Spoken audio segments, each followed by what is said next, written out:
नमस्कार विद्यार्थियों, आज मैं कक्षा चौथी से व्याकरण संबोध से पाठ 7 वचन, सर्वनाम और विशेषण इसके बारे में आपको समझाऊंगी।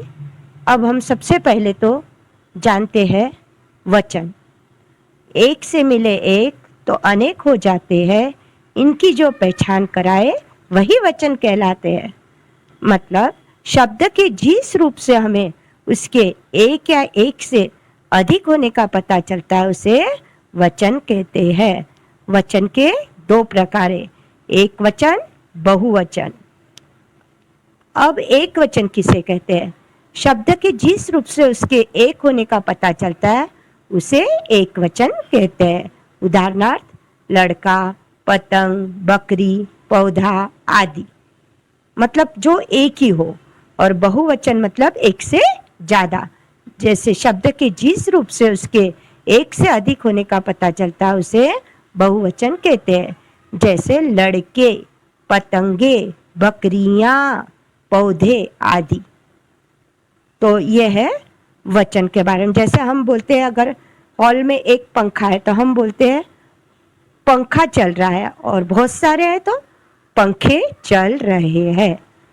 जैसे एक लड़की है, लड़की झूल रही है, और बहुत सारी है तो हम क्या बोलेंगे? लड़कियां झूल रही है। तो उम्मीद करती हूँ ये वचन आपको समझ में आया होगा।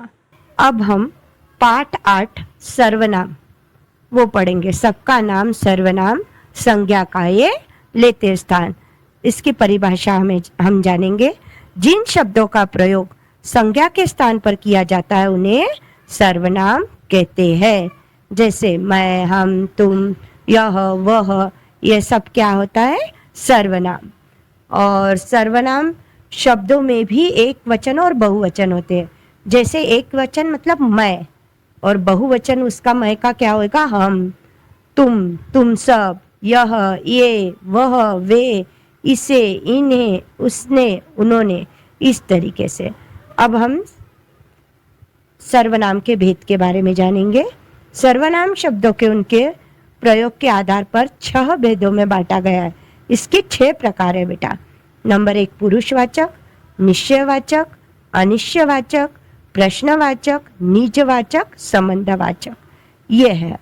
तो पुरुषवाचक मतलब जो सर्वनाम शब्द बोलने वाले, सुनने वाले व अन्य व्यक्तियों के लिए प्रयोग में लिए जाते हैं उसे पुरुषवाचक, जैसे मैं, तुम। और निश्चयवाचक मतलब मैं, वे सर्वनाम शब्द जो किसी निश्चित व्यक्ति या वस्तु के बारे में बताते हैं उसे निश्चयवाचक, जैसे यह, वह, इसने, उसने। और नंबर 3 अनिश्चयवाचक सर्वनाम, ऐसे सर्वनाम शब्द जो किसी निश्चित व्यक्ति या वस्तु की जानकारी नहीं देते उन्हें अनिश्चयवाचक सर्वनाम। उदाहरणार्थ कोई, कुछ। और नंबर 4 है प्रश्नवाचक, क्वेश्चन मार्क। जैसे जिन सर्वनाम शब्दों का प्रयोग प्रश्न पूछने के लिए किया जाता है उन्हें प्रश्नवाचक सर्वनाम कहते हैं। जैसे कौन, क्या, क्यों, कहाँ, ऐसे। नंबर 5 निजवाचक सर्वनाम, जो सर्वनाम शब्द जो काम करने वाला अपने लिए प्रयोग करता है, जैसे स्वयं, खुद, अपने आप आदि। अब नंबर 6 है संबंधवाचक सर्वनाम, जो वाक्य में आने वाले दूसरे संज्ञा सर्वनाम शब्द से जुड़े हो उसे संबंधवाचक सर्वनाम कहते हैं। जैसा, वैसा, जो, सो, इस तरीके से। तो ये हम आज सर्वनाम के बारे में जाने हैं। अब हम जानेंगे पाठ 9 विशेषण। गुण, दोष, रंग और आकार, माप, तौल, संख्या, परिमाण, शब्द जो देते इनका ज्ञान, विशेषण ही है उनका नाम।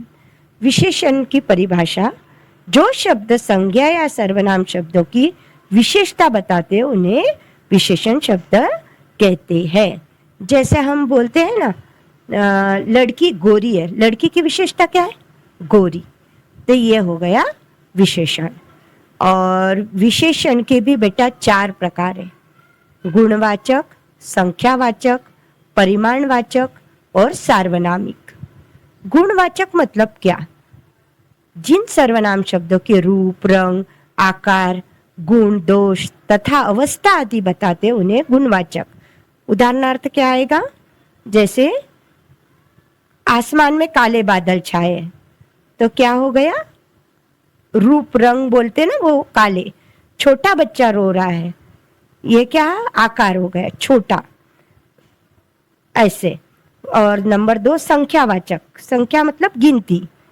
जो संज्ञा सर्वनाम की संख्या या गिनती का बोध होता है उन्हें संख्यावाचक विशेषण कहते हैं। उदाहरणार्थ जैसे मेज पर 4 पुस्तकें, ये तो हमारी गिनती हो गई ना, काउंटिंग 4। कुछ मतलब कुछ गिनती नहीं है, कुछ छात्र पढ़ रहे हैं, इसे संख्यावाचक विशेषण कहते हैं। अब नंबर 3 परिमाणवाचक। माप तोल बताने वाले शब्दों को परिमाणवाचक शब्द विशेषण कहते हैं। जैसे 2 मीटर, कितना माप चाहिए, 2 मीटर, लीटर, इसको परिमाणवाचक विशेषण कहते हैं। अब सार्वनामिक विशेषण, जो सर्वनाम शब्द जो संख्या से पहले लगकर उसकी विशेषता बताते हैं उन्हें सार्वनामिक विशेषण कहते हैं। जैसे यह लड़का मेरा पड़ोसी है, यह, वह तारा ध्रुव तारा है, वह, इस तरीके से। तो आपने अभी इसमें क्या जाना? संज्ञा सर्वनाम की विशेषता बताने वाले शब्दों को विशेषण कहती है। और इसके हमने कितने प्रकार सीखे? 4। गुणवाचक, संख्यावाचक, परिमाणवाचक, सार्वनामिक। और जिनकी विशेषता बताई जाती है वे शब्द विशेष्य कहलाते हैं।